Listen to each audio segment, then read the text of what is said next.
परिचय। बच्चों बताओ कि कक्षा में कितने छात्र हैं? 35 हैं सर। बहुत अच्छे। और इनमें से कितने छात्रों की लंबाई 3 फीट से ज्यादा है?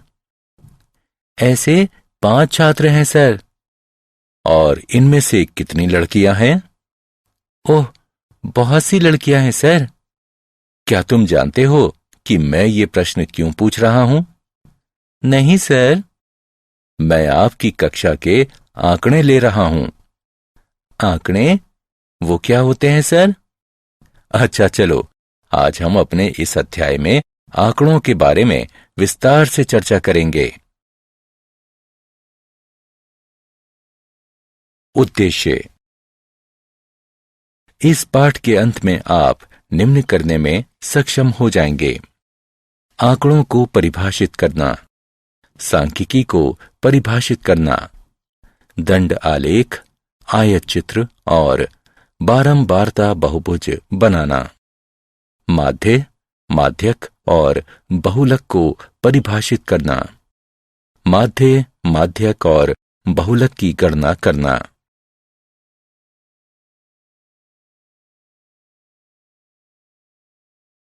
परिभाषा।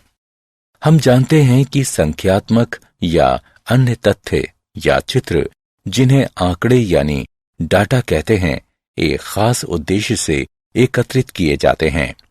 डाटा लैटिन शब्द डेटम का बहुवचन है। स्टैटिस्टिक्स शब्द लैटिन शब्द स्टेटस से बना है, जिसका अर्थ एक राजनैतिक राज्य होता है। सांख्यिकी का काम आंकड़ों का संग्रह करना है, संगठित करना, विश्लेषित करना और निर्वचन करना।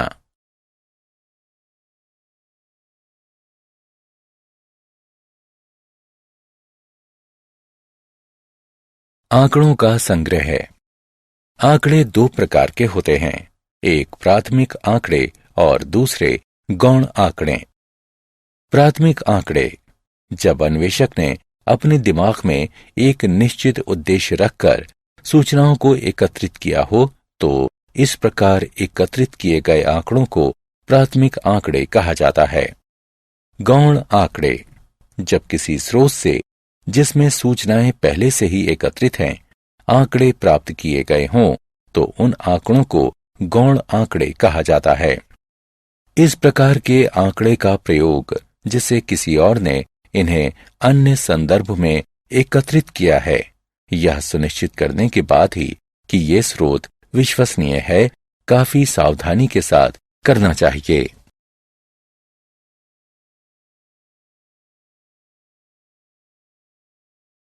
आंकड़ों का प्रस्तुतिकरण। आंकड़ों का संग्रह करने के बाद अन्वेषक को इन आंकड़ों को ऐसे रूप में प्रस्तुत करने की विधियों को ज्ञात करना होता है जो अर्थपूर्ण हो और सरलता से समझी जा सकती हों। आइए अब कुछ उदाहरणों को देखें जो आंकड़ों को प्रस्तुत करने की विभिन्न विधियों को दर्शाते हैं। संख्याओं को देखो।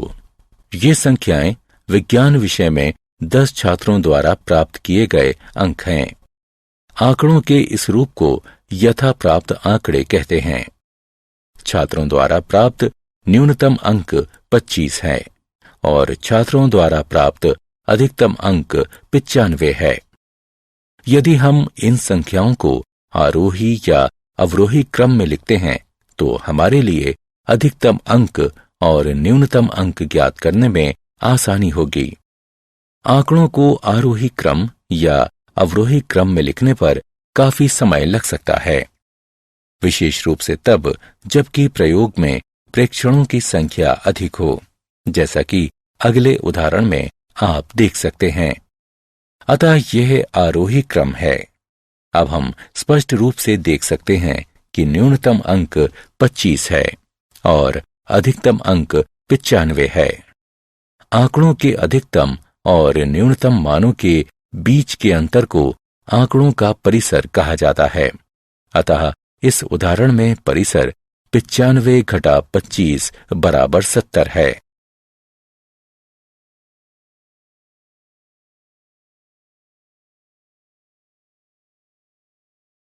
बारंबारता।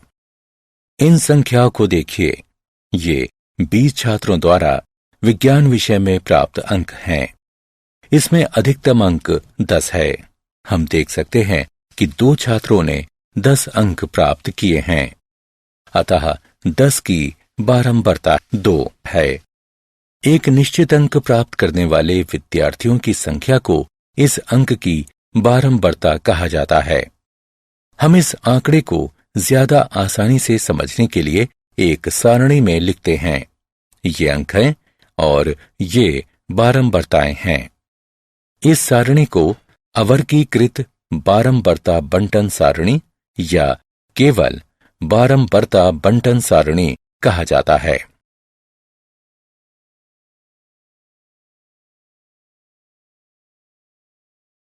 वर्गीकृत बारंबारता बंटन सारणी।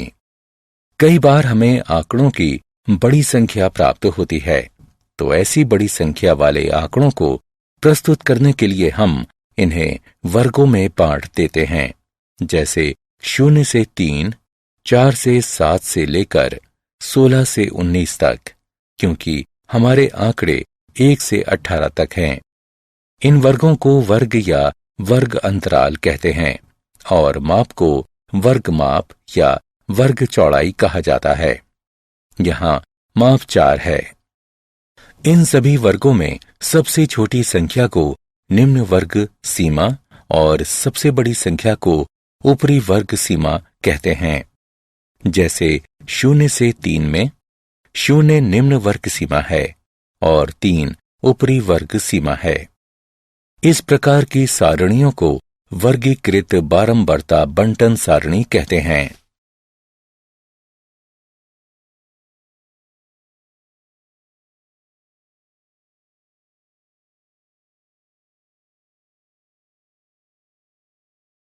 आंकड़ों का आलेखीय निरूपण।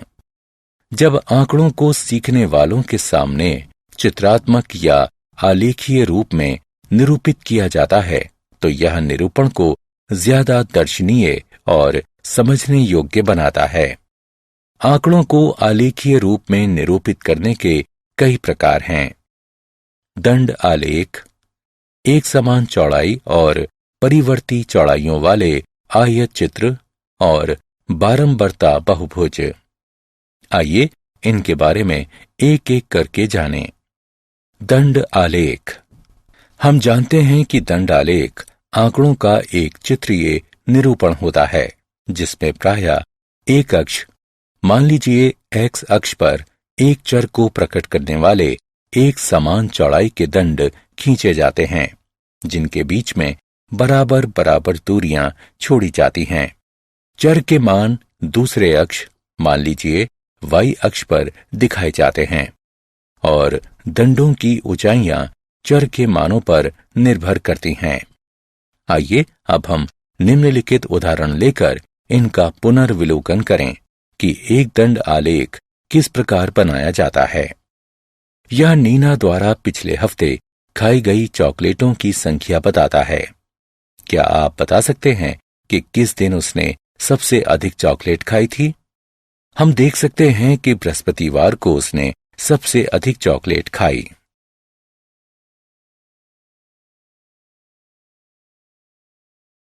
दंड आलेख का निरूपण। अब हम सीखेंगे कि दंड आलेख का निरूपण किस प्रकार करते हैं। इस सारणी को देखिए। यह 20,000 मासिक आय वाले परिवार के विभिन्न वस्तुओं पर खर्च को दर्शाती है। आइए एक दंड आलेख खींचिए। दंड आलेख बनाने के लिए हम वस्तुओं को क्षैतिज अक्ष पर और खर्च को ऊर्ध्वाधर अक्ष पर दर्शाते हैं। दोनों अक्षों पर वस्तु और खर्च को चिन्हित कीजिए। यहाँ 1 का अर्थ है 1000 और 2 का अर्थ 2000 है। अब अपनी पहली वस्तु को निरूपित करने के लिए, जो कि ग्रोसरी है, हमें 4 इकाई का एक दंड बनाना है। इसी प्रकार दूसरी वस्तुओं को 1 इकाई के अंतराल के बाद 2 क्रमागत दंडों द्वारा निरूपित करते हैं। आयत चित्र। दंड आलेख की तरह ही आयत चित्र भी आलेख पत्र पर बनाए गए स्तंभों से बनता है। आमतौर पर दो आसन्न स्तंभों के बीच कोई रिक्त स्थान नहीं होता। यह संतत अंतरालों के लिए प्रयुक्त होता है। इस बारंबारता सारणी और इस वर्ग अंतराल को देखिए। ये अंतराल संतत है। यह बारंबारता सारणी 36 छात्रों के द्रव्यमान को निरूपित करती है। आलेख खींचने के लिए भार को क्षैतिज अक्ष पर और छात्रों की संख्या को ऊर्ध्वाधर अक्ष पर निरूपित करते हैं। चूंकि अधिकतम बारंबारता 15 है, इसलिए हमें अधिकतम बारंबारता को निरूपित करने के लिए पैमाना चुनना होगा। साथ ही क्योंकि पहला वर्ग अंतराल 0 के बजाय 30.5 से प्रारंभ होता है, हम इसे अक्ष पर एक व्यवधान के द्वारा अंकित करेंगे। आइए अब वर्ग अंतराल 30.5 से 35.5 के लिए 9 सेंटीमीटर लंबाई का एक आयत बनाएं। इसी प्रकार हम दूसरा आयत बनाते हैं। इसे आयत चित्र कहते हैं।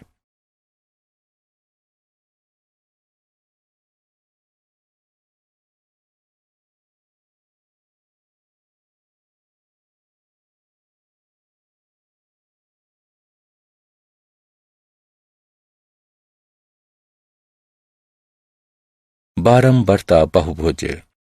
किसी बारंबारता बहुभुज बनाने हेतु आयत चित्र के संगत आयतों की ऊपरी भुजाओं के मध्य बिंदुओं को रेखाखंडों से जोड़ देते हैं। आयत चित्र बनाए बिना ही बारंबारता बहुभुजों को स्वतंत्र रूप से भी बनाया जा सकता है।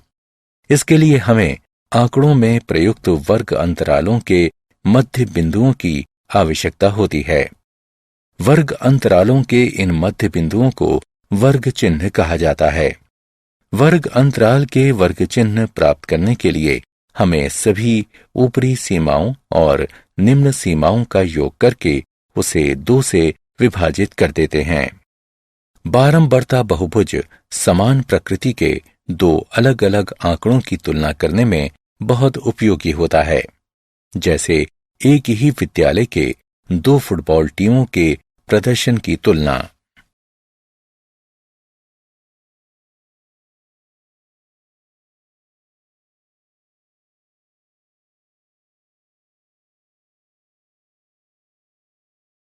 केंद्रीय प्रवृत्ति के माप। केंद्रीय प्रवृत्ति का आशय आंकड़ों के माध्य या किसी खास मान से होता है और इसका मापन माध्य, माध्यक और बहुलक से किया जाता है। आइए एक एक कर इनके बारे में जानें। माध्य। अनेक प्रेक्षणों का माध्य या औसत सभी प्रेक्षणों के मानों के योग को प्रेक्षणों की कुल संख्या से भाग देने पर प्राप्त होता है। इसे इस चिन्ह जिसे x बार पढ़ा जाता है, इससे प्रकट किया जाता है। माध्यक। माध्यक दिए हुए प्रेक्षणों में वह मान होता है जो इसे ठीक ठीक 2 भागों में विभक्त कर देता है। जब प्रेक्षणों की संख्या n विषम होती है, तब माध्यक n=1/2वें प्रेक्षण का मान होता है। उदाहरण के लिए यदि n बराबर 13 है, तो 13=1/2वां माध्यक होगा, जो कि 7वां प्रेक्षण है। और प्रेक्षणों की संख्या n सम होती है, तब माध्यक n/2वां और n/2=1वां प्रेक्षणों का माध्य होता है। उदाहरण के लिए यदि n बराबर 16 हो, तो 16/2वां और 16/2=1वें प्रेक्षणों के मानों का माध्य अर्थात 8वें और 9वें प्रेक्षणों के मानों का माध्य ही माध्यक होगा। आखिरी माप बहुलक है। बहुलक प्रेक्षण का वह मान होता है जो बार बार घटित होता रहता है, अर्थात अधिकतम बारंबारता वाले प्रेक्षण को बहुलक कहा जाता है।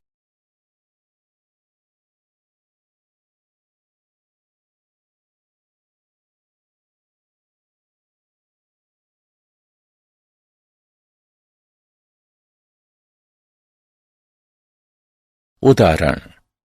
आइए अब एक उदाहरण को हल करते हैं। माउंट राइवल प्रत्येक वर्ष एक फुटबॉल प्रतियोगिता आयोजित करता है।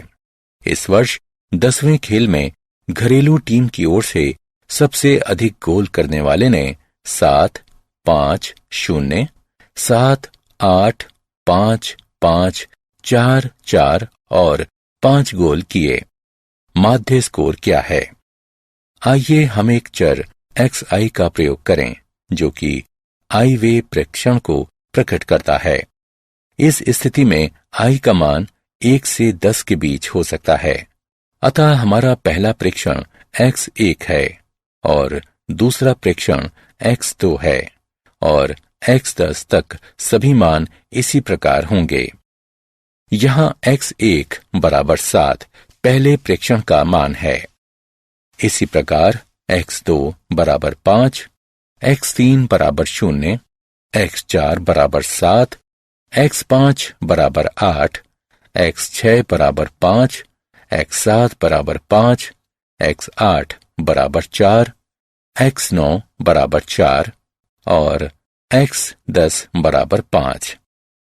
अतः माध्य x बार बराबर सभी प्रेक्षणों का योग बटे प्रेक्षणों की कुल संख्या, जो कि x1 जमा x2 जमा x3 जमा x4 जमा x5 जमा x6 जमा x7 जमा x8 जमा x9 जमा x10 बटा 10 के बराबर है, जो 7 जमा 5 जमा 0 जमा 7 जमा 8 जमा 5 जमा 5 जमा 4 जमा 4 जमा 5 बटा 10 के बराबर है।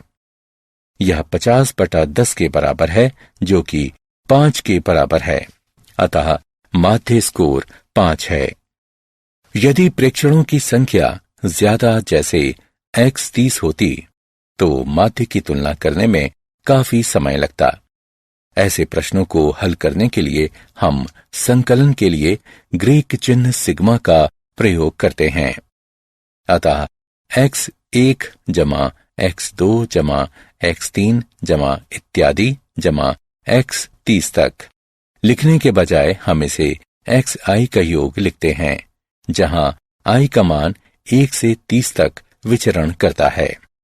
यह अवर्गीकृत बारंबारता के लिए है। 20 छात्रों द्वारा प्राप्त अंकों 10 में से उसका बहुलक ज्ञात कीजिए।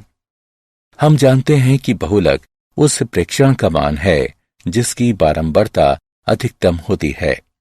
आइए इन चिन्हों को आरोही क्रम में व्यवस्थित करें। हम देख सकते हैं कि 9 सबसे अधिक आ रहा है, अतः हम कह सकते हैं कि 9 ही अंकों का बहुलक है।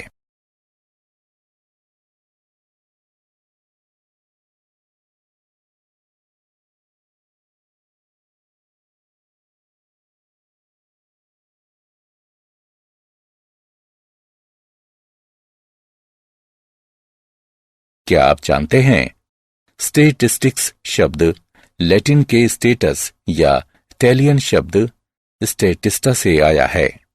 इन शब्दों का अर्थ राजनैतिक राज्य या सरकार होता है। शेक्सपियर ने अपने नाटक हैमलेट सन 1602 में स्टेटिस्टिक्स शब्द का प्रयोग किया है।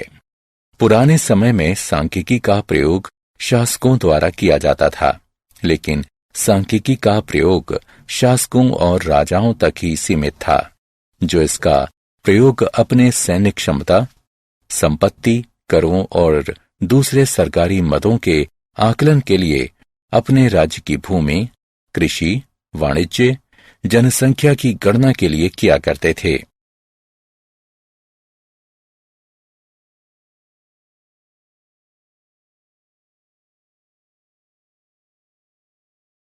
सारांश। आइए हमने जो कुछ सीखा है उसे संक्षेप में दोहराएं। एक निश्चित उद्देश्य से एकत्रित किए गए तथ्यों और अंकों को आंकड़ा कहते हैं। सांख्यिकी अध्ययन का वह क्षेत्र है जिसमें आंकड़ों के प्रति प्रस्तुतिकरण, विश्लेषण तथा निर्वचन पर विचार किया जाता है। अवर्गीकृत आंकड़ों की केंद्रीय प्रवृत्ति की 3 माप हैं। माध्य, प्रेक्षणों के सभी मानों के योग को प्रेक्षणों की कुल संख्या से भाग देने पर माध्य प्राप्त हो जाता है। इसमें x प्रकट किया जाता है। माध्यक, माध्यक सबसे मध्य वाले प्रेक्षण का मान होता है। जब प्रेक्षणों की संख्या n विषम होती है तब माध्यक n/1/2वें प्रेक्षण का मान होता है, और यदि प्रेक्षणों की संख्या n सम होती है तब माध्यक n/2वें और n/2=1वें प्रेक्षणों का माध्य होता है। बहुलक, सबसे अधिक बारंबारता वाला प्रेक्षण बहुलक होता है।